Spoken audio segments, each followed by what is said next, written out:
আলামিনের হাবিব জনাব মুহাম্মদ রাসূলুল্লাহ সাল্লাল্লাহু আলাইহি ওয়াসাল্লাম বলেছেন, কিয়ামতের ময়দানে আল্লাহর কসম করে বলছি, সেদিন জাহান্নামীদের ভীষণ কষ্ট হবে আর জান্নাতীদের জন্য অত্যন্ত আসান হবে, অবস্থাটা খুবই আরামের হবে।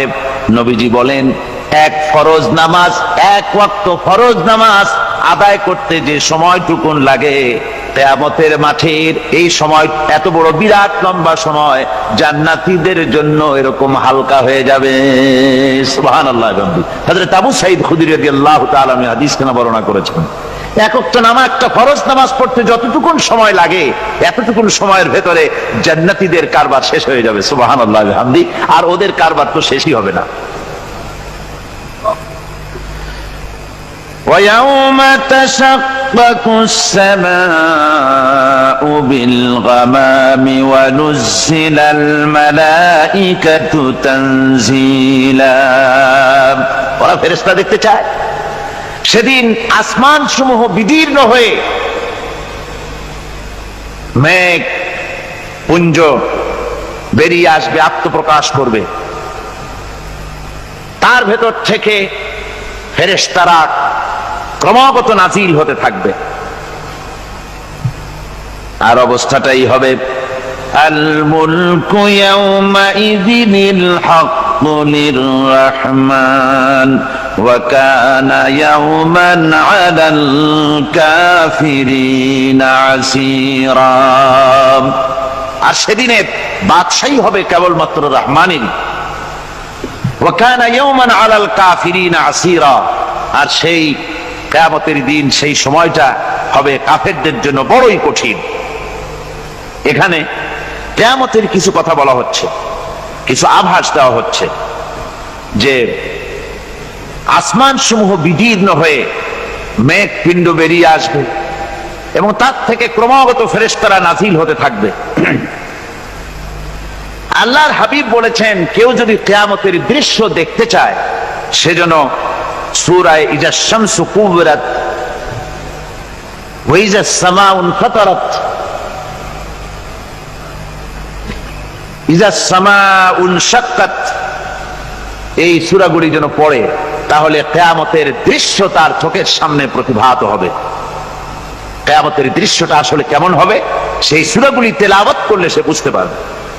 যেমন আল্লাহ পাক বলছেন, إذا السماء فطرت وإذا الكواكب انتثرت وإذا البحار فجرت وإذا القبور بعثرت।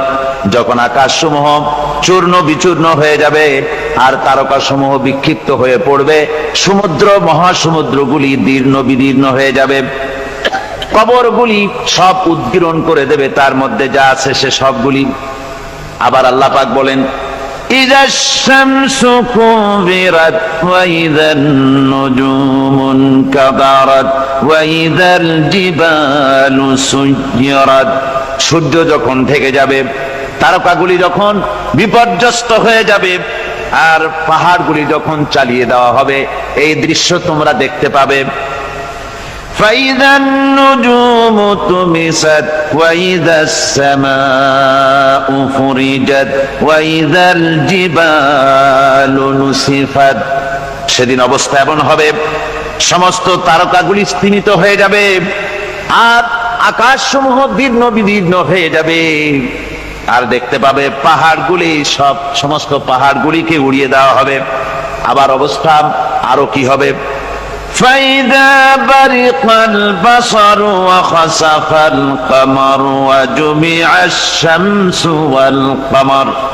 যখন চক্ষু বিস্ফারিত হয়ে যাবে মানুষের, চাঁদ আর সূর্য নিষ্প্রভ হয়ে যাবে, সব একাকার হয়ে যাবে, চন্দ্র এবং সূর্য তার অস্তিত্বকে হারিয়ে ফেলবে। শুধু তাই নয়, ওয়াহুমিলাতিল আরদু ওয়াল জিবালু ফাদুক্কাতা দাক্কাতাও ওয়াহিদা। জমিন ও পাহাড়গুলির মধ্যে সংঘর্ষ লাগিয়ে দেওয়া হবে আর তা এক ধাক্কায় জমিন এবং সমস্ত পাহাড়গুলি চূর্ণ বিচূর্ণ হয়ে যাবে। সুবহানাল্লাহ ওয়া বিহামদিহি। আল্লাহ রাব্বুল আলামিন বলছেন, এইভাবে করে কিয়ামতের দৃশ্য, বিভীষিকাময় দৃশ্য তোমরা দেখতে পাবে। আর সেদিনের রাজত্বটা কার হবে? আল মুলকু ইয়াউমাইযিনিল হাক্কু লিররহমান। সেদিনের রাজত্ব হবে কেবলমাত্র রহমানের। অর্থাৎ যেসব কৃত্রিম বাদশাহী দেখে তোমাদের চোখে ধাঁধা লেগে গিয়েছে, তোমাদেরকে দুনিয়ার বাদশাহী দেখে তোমরা ধোঁকায় পড়ে গিয়েছো, এসব বাদশাহী কিছুই টিকবে না সেদিন। সেদিন শুধু বাদশাহী থাকবে একমাত্র আল্লাহ পাকের। কার থাকবে বাদশাহী? যারা বলেন কার? আল্লাহ রাব্বুল আলামিন যখন কিছুই থাকবে না ঘোষণা করবেন লিমানিল মুলকুল ইয়াউম লিল্লাহিল ওয়াহিদুল কাহ্হার। আজকে কার রাজত্ব? চারিদিক থেকে আওয়াজ আসতে থাকবে, পরাক্রমশালী আল্লাহ রাব্বুল আলামিনের রাজত্ব আর কারো নয়।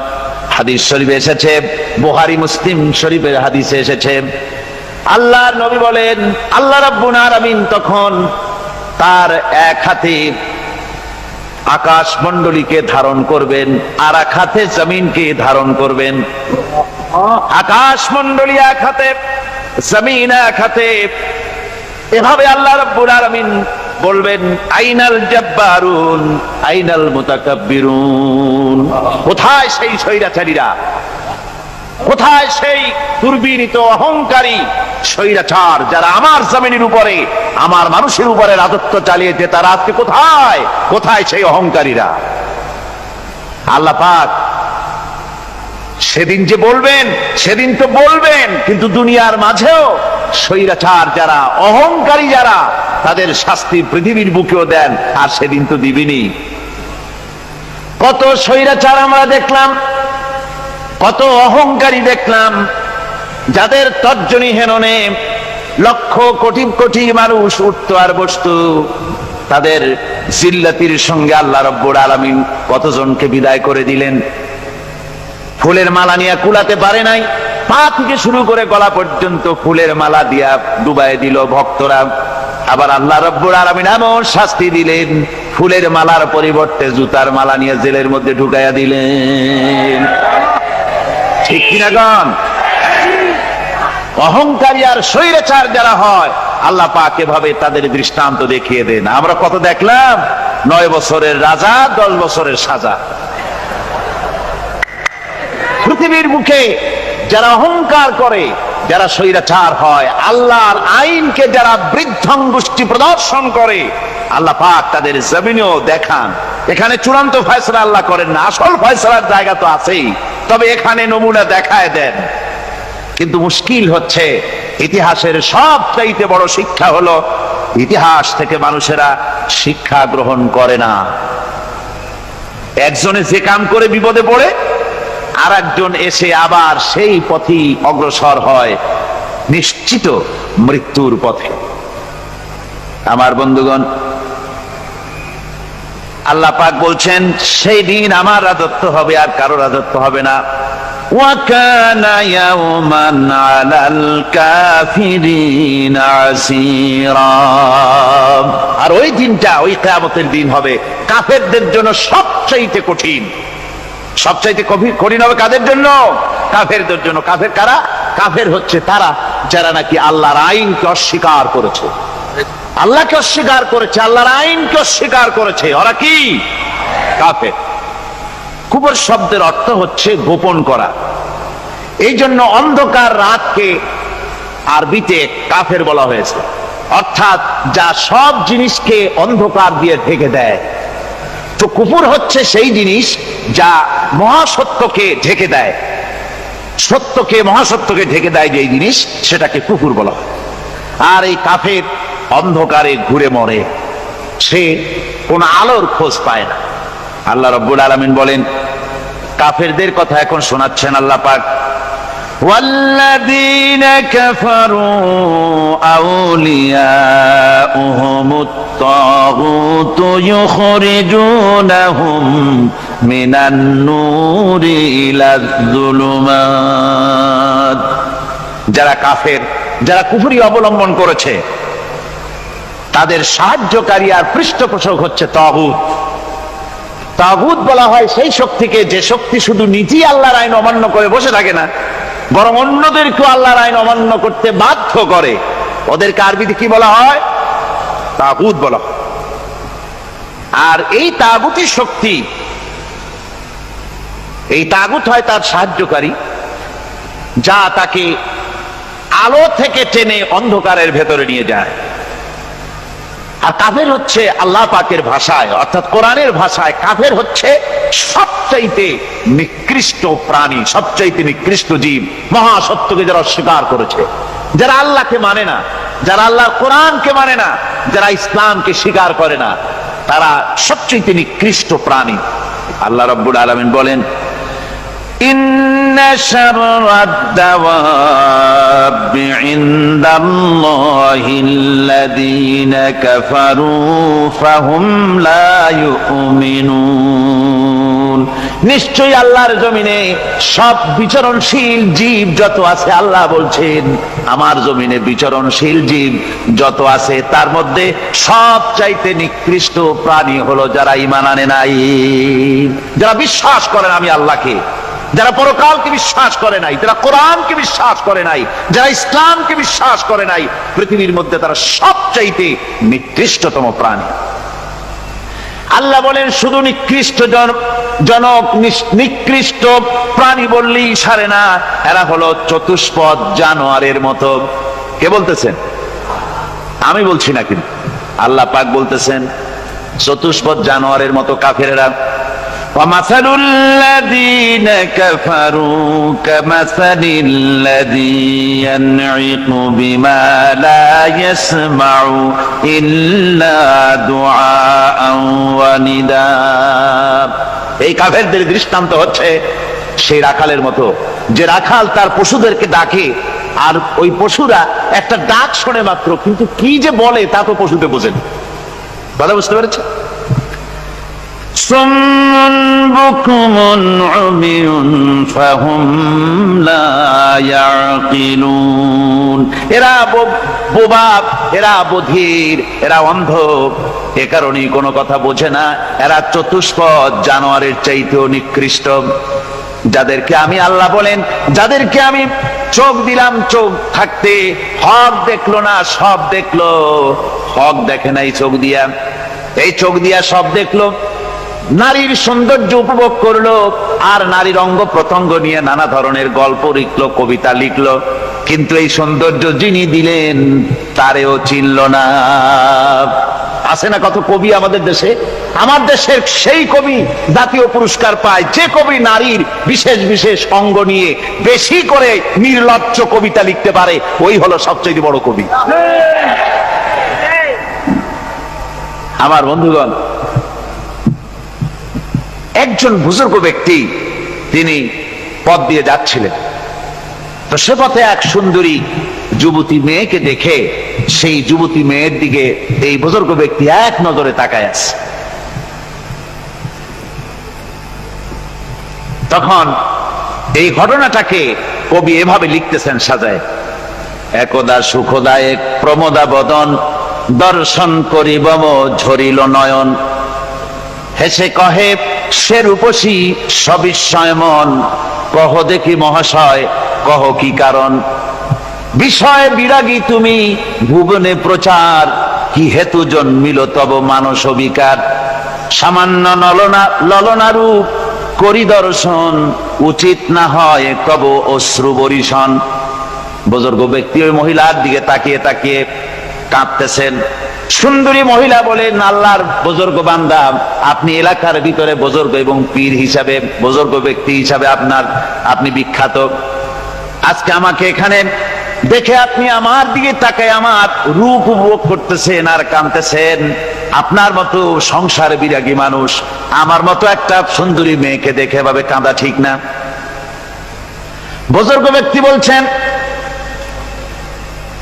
হেসে কহিলাম বালে করহ শ্রবণ, নেত্র ঝরে তবু হেতু ভেব না এমন, যে শিল্পী রচিল ওই সুধাংশু বদন, তাহার তরে ঝরে নেত্র নয়নে জীবন। ও আল্লাহর বান্দি, আমি তোমাকে দেখি কান্দি না, আমার চোখে পানি বেরিয়ে গেছে। তোমারে দেখে আমি মনে মনে ভাবলাম, এত সুন্দর করে যিনি মানুষ বানিয়েছেন, না জানি ওই আল্লাহ রব্বুল আলামিন কত বড় সুন্দর। আমার ভাইরা, সুতরাং চোখ থাকতে ওরা আল্লাহ রাব্বুল আলামিনের কুদরত ওরা দেখে নাই, কান থাকতে কোরআনের আওয়াজ ওদের কানের মধ্যে ঢোকে নাই, বিবেক থাকতে আল্লাহর দ্বীনকে বুঝতে পারে নাই, চিন্তা করতে পারে নাই। আল্লাহ রাব্বুল আলামিন বলেন, উলাইকা কাল্লানাম, এরা হলো চতুষ্পদ জানোয়ার, বালহুম আদাল, শুধু জানোয়ার না, জানোয়ারের চাইতেও নিকৃষ্ট। এমনই জানোয়ার, আল্লাহ বলেন শুধু জানোয়ার না, জানোয়ারের মতো শুধু খায় জনমের মতো। ওয়াল্লাযীনা কাফারু ইয়াতামাত্তাউনা ওয়া ইয়াকুলুনা কামা তাকুলুল আনআম। এই কাফেরগুলির কাম শুধু ফুর্তি করা, গান বাজনা, নাটক, গল্প, এই সব কাজ তাদের। নামাজ নাই, রোজা নাই, আল্লাহর চিন্তা নাই, তাহাজ্জুদ নাই, পরহেজগারি নাই, শুধু গান আর নাচ। দেখেন না ফুর্তি। এই যে 1 জানুয়ারি রাত 12টার সময় আমার ঘুম ভেঙে গেল, এই যেখানে আমি ছিলাম, বিকট আওয়াজ। আমি মনে করলাম পাশের বাড়ি বুঝি ডাকাত পড়ছে। পরে বাড়িওয়ালা আমাকে বললেন যে ডাকাত না, বোধহয় এই নিউ ইয়ার সেলিব্রেট হচ্ছে, নতুন বৎসর উদযাপন হচ্ছে, বোমা দিয়ে শহরবাসীর আরামের ঘুম হারাম করে এগুলি করা হচ্ছে। এ তো গেল 1 জানুয়ারি। আর যখন আমাদের নিজেরটা যখন আসে, অর্থাৎ 1 বৈশাখ, তখন দেখছেন অবস্থা 1 বৈশাখে। এবছর আমাদের দেশে 1 বৈশাখে ঢাকায় যে দৃশ্য আমি টিভির মধ্যে দেখলাম, তাতে আমার মনে হয়নি যে 12 কোটি মুসলমানের দেশে রাজধানীতে এই দৃশ্য হচ্ছে। আমার মনে হচ্ছিল এটা বুঝি কলকাতা অথবা অন্য কোনো শহর হবে। আমি দেখলাম সমস্ত যুবক যুবতী, নারী পুরুষ, বিভিন্ন বয়সের লোক সব একসঙ্গে রাস্তায় নেমেছে, নাচতেছে। তার মধ্যে বুদ্ধিজীবী আছে, শিক্ষিত লোক আছে, সমানে নাচতেছে। আর তাদের মুখোশ পরা, বানরের মুখোশ, কুকুরের মুখোশ, শূকরের মুখোশ, ঘোড়ার মুখোশ, পাপী শিয়ালের মুখোশ, এই মুখোশ পরে এভাবে নাচতেছে। আমি চিন্তা করলাম, নববর্ষের সাথে কুত্তার মুখোশের সম্পর্ক কি? নববর্ষের সাথে পাপী শৃগালের মুখোশের সম্পর্ক কি? তাহলে ওরা কি বলতে চায় যে আগামী বছরটা আমরা কুত্তার ভূমিকায় অ্যাক্টিং করব, অথবা শৃগালের মতো ধূর্তামি করব জাতির সাথে? তারপরে কি করলো? সকাল বেলায় যুবক যুবতী 1 বৈশাখ সূর্য উদয়ের আগে রমনা লেকের পাড়ে গিয়ে সব দাঁড়িয়েছে বাসন্তী রঙের শাড়ি পরে। তারপরে সেখানে দাঁড়িয়ে সূর্য উদয়ের পানে তাকিয়ে সকাল বেলায় ভাবে করজোর করে বলছে, এসো হে নববৈশাখ স্বাগতম হে। নববৈশাখ অলক্ষে বোধহয় এটা শুনে বলতেছে, বাবাজিরা আমারে ডাকতেছো, অপেক্ষা করো, আমি আসতেছি। আমারে ডাকতেছো, আমি আসতেছি, কোমরে গামছা বেঁধে আসতেছি, 225 মাইল স্পিডে আসতেছি, 30 ফুট উঁচু জলোচ্ছ্বাস নিয়ে আসতেছি, নববৈশাখের মজা সাত চাকায়। আমার ভাইরা, মুসলমান নববর্ষ উদযাপনের সাথে মুসলমানের কিসের সম্পর্ক? মুসলমান যদি এই দিন উদযাপনই করে, তাহলে তাকে করতে হবে ফজরের নামাজ পড়বে।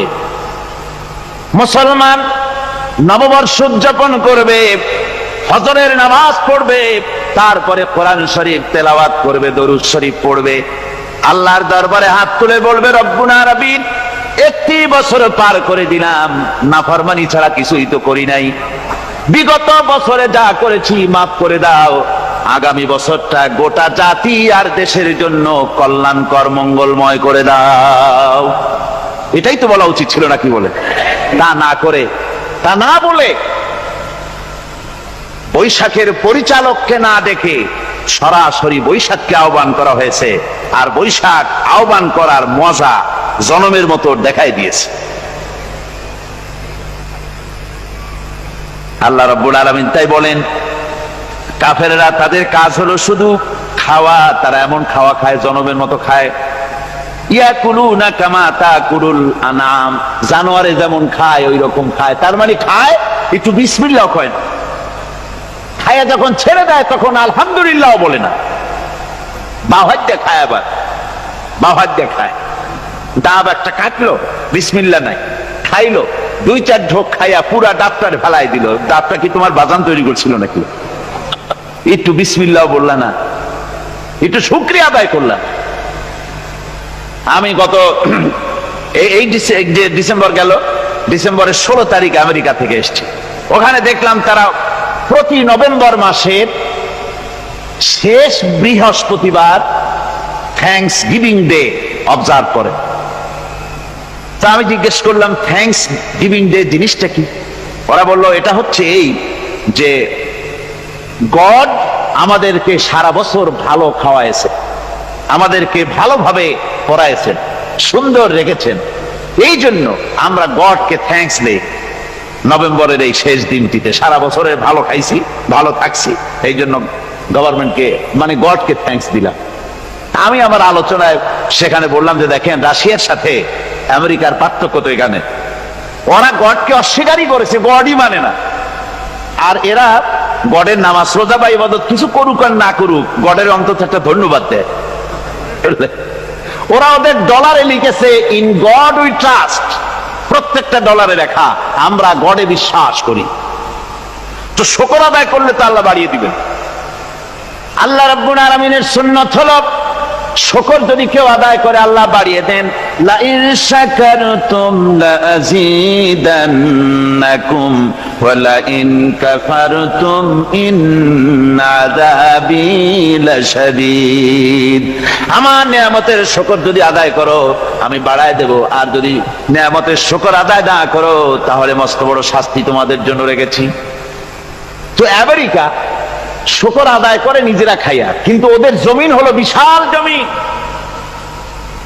আমি কয়েকবার গিয়েছি এবং বহু স্টেট সফর করেছি।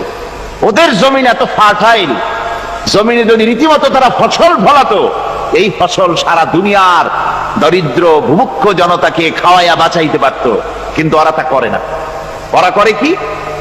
ওরা মুনাফার হার, বাজার দর ঠিক রাখার জন্য নির্দিষ্ট পরিমাণ জমিনের ফসল ফলায়, কিন্তু জমিন এতই উর্বর, ওদের মেজারমেন্ট করা, মাপ করা, হিসাব করা ফসল হয় না, ফসল হয় বেশি। তখন বাড়তি ফসলকে তারা প্রতি বছর লক্ষ লক্ষ টন আলু আর গমকে তারা সমুদ্রে নিক্ষেপ করে। তাদের আলু এবং গম সেই সময় তারা নিক্ষেপ করে সমুদ্রে, যখন ইথিওপিয়া, সুদানে মানুষ না খেয়ে মরছে। পৃথিবীর বিভিন্ন দেশে মানুষ ক্ষুধার যন্ত্রণায় যখন চিৎকার করছে, আর তাদের এই চিৎকারে আকাশ বাতাস ভারী হয়ে যাচ্ছে, তখন ওরা এই কামটি করছে। তাই আমি ওই প্রথম দিন বলেছিলাম যে রাশিয়া যেমন খান খান হয়েছে, অস্তিত্ব বিলুপ্ত হয়েছে আল্লাহর সাথে নাফরমানি করার কারণে। আপনারা বলতে পারেন কমিউনিজম কি একটা সহজ ব্যাপার? একটা বিরাট শক্তি পৃথিবীর বুকে, কত দেশ তারা ডমিনেট করতেছিল। কোন যুদ্ধ নাই, কোন রক্তপাত নাই, বিনা ধাক্কায়, বিনা বাতাসে, বিনা ঝড়ে বিশাল মহিরুহু চিৎপটাং। এটা হলো কেন? কেন হলো রাশিয়ার এই দশা? আমি লালদিঘির ময়দানে বলে গেছিলাম, আমি চিন্তা করে যেটা পাইছি সেটা হচ্ছে দুনিয়ার সমস্ত মতবাদ আল্লাহকে কোনো না কোনো প্রকারে স্বীকার করে।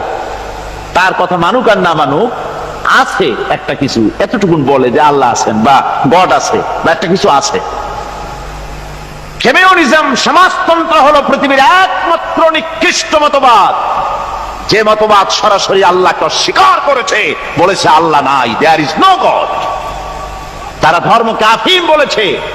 আল্লাহ পাক তাই কোন যুদ্ধ ছাড়া, কোন মারামারি ছাড়া, কোন রক্তপাত ছাড়া এই বিশাল শক্তিকে উৎকারে উড়িয়ে দিলেন, তুলার মতো হয়ে। গোটা রাশিয়া তুলার মতো হয়ে, পেঁজা তুলা, ধোনা তুলার মতো হয়ে সব উড়ে চলে গিয়েছে। অস্তিত্ব বিলুপ্ত হয়ে গিয়েছে। কিন্তু আমাদের দেশের খুচরা কমিউনিস্টরা এখনো স্বপ্ন দেখে। ওই যে কালকে বলেছি, তারা বলে কলমের খোসা এটা এখনো নষ্ট করা যাবে না, এটা এখনো চালু করা হবে। এখনো চীনে আছে, এখনো কিউবায় আছে।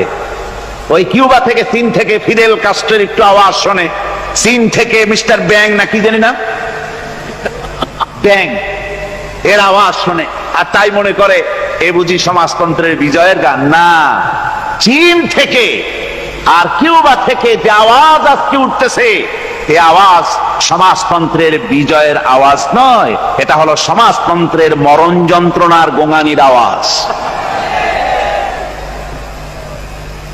কাজী এরা দুনিয়ার বুকে শুধু আনন্দ এবং ফুর্তি করে, আল্লাহর হককে, আল্লাহকে চিনতে তারা ব্যর্থ হয়েছে। আল্লাহ রাব্বুল আলামিন বলেন, অবিশ্বাসীদের কৃতকর্ম, তাদের কাজগুলি, তাদের কর্মফল সব নিষ্ফল হয়ে যাবে। ওয়াল্লাযীনা কাফারু আ'মালুহুম কাসারাবিন বিকিআতিন ইয়াহসাবুহুল যামআনু মা। আল্লাহ পাক বলেন, কাফের যারা, অবিশ্বাসী যারা, যারা আমাকে অস্বীকার করেছে, অবিশ্বাস করেছে, তাদের আমলগুলি হলো মরুভূমির মধ্যে মরীচিকার মতো। মরুভূমির মরীচিকা, মানুষ যখন মরুভূমির ভিতর দিয়ে যায়, পানির পিপাসা লাগে, দূরে দেখে পানি চিকচিক করতেছে, আর ওই মরীচিকা যেটাকে সে পানি মনে করেছিল, হাত্তা ইযা জাআহু লাম ইয়াজিদহু শাইআ, যেটাকে সে পানি মনে করে ছুটতেছিল, যখন কাছে গেল, আল্লাহ পাক বলেন কিছুই সেখানে পায় না, শুধু মরীচিকা, বালু আর বালু। এরকম করে যারা আমার দিনকে অস্বীকার করেছে, আমাকে অস্বীকার করেছে, তারা যত ভালো কাজ করুক আর যাই করুক না কেন, তাদের কৃত কর্মগুলি এভাবে সব নিষ্ফল। এ হলো এক কথা।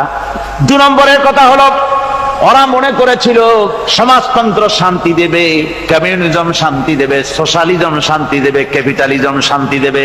এই শান্তির চিন্তা করে অগণিত মানুষকে হত্যা করে সমাজতন্ত্রের রাজত্ব যখন কায়েম করলো, 70 বছরও চলে গেল, তারপরে তারা দেখলো হাত্তা ইযা জাআহু লাম ইয়াজিদহু শাইআ, কিচ্ছুই পেল না। তারা ক্ষুধার যন্ত্রণায় মরলো, কাপড় নাই, খাবার নাই। তারা ওই রাশিয়া থেকে, চেকোস্লোভাকিয়া থেকে, যুগোস্লাভিয়া দিয়া, রোমানিয়া থেকে, হাঙ্গেরি এবং পোল্যান্ড আর মঙ্গোলিয়া থেকে, সেখানে সমাজতন্ত্র তাড়াতে আমরা যাই নাই। আমরা সেখানে সমাজতন্ত্রের বিরুদ্ধে তাফসীর করি নাই, ব্যাখ্যা করি নাই, বক্তব্য রাখি নাই।